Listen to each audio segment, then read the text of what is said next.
Ballarım, bugün men sizlarga uçuşni bilib, tushishni bilmabdi degan cho'chakni so'zlab beray.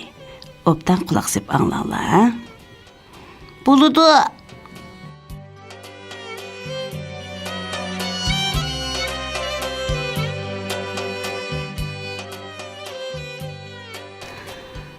Burunqi zamonda bir-biridan bilarman xotin bo'lgan ekan.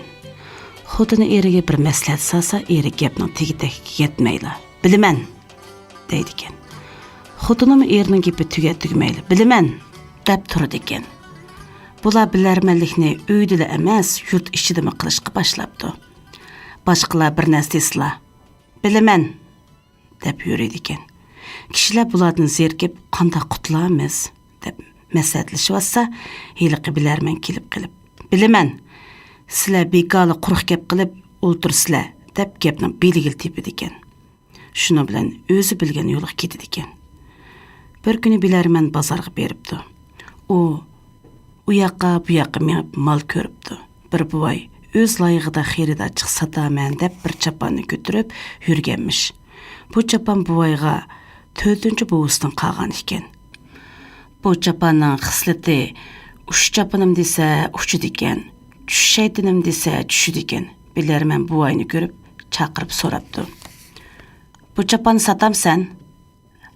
Sotaman taqsir. Satadiganingni ne bilaman, debdi u qo'liga ilib ko'rib. Ko'ngliga yoqqandan keyin bahasi qancha? Begoga berishning o'rni yo'q taqsir. 10 tanga bersizlar. Pa. Sizlarning shundoq baho qo'ydiganliklarini bilatdim. Bozor deganda shundoq gaplarmi bo'ladi? 4 tanga beray. Buvoy 9 tangaga tushibdi. Bilarman boy 5 tangaga chiqibdi. Atrofdagilar 7 tanga sala qilib qo'yibdi. Oxiri bilarman boy 6 tangaga opdi. Pulni sanab berib buvoyga. Sening tangini ko'zlab turganingni bilaman, debdi buvoy. Taqsir, bu chapanning bir xislati bor deyishiga. Bilarman gapni kesibla.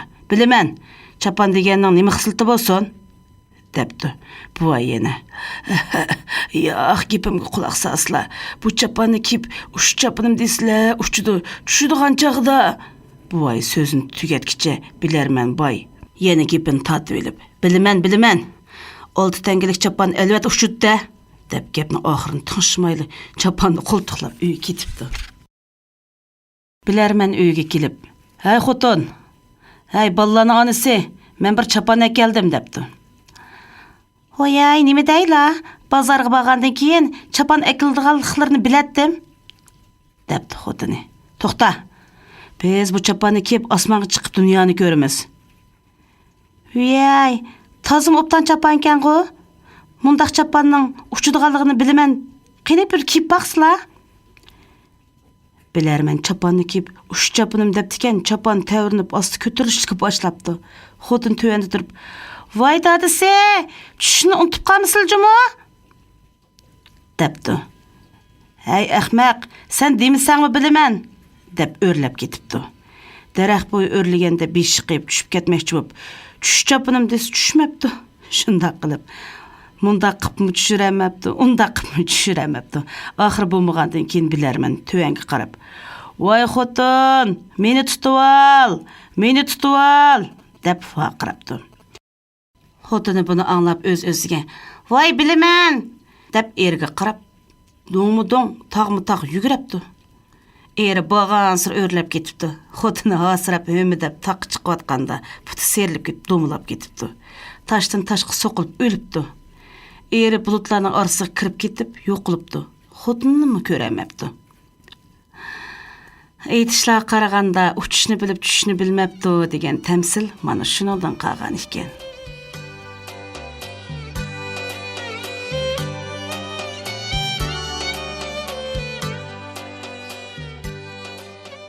Bugun mishaychilik so'zlab beray.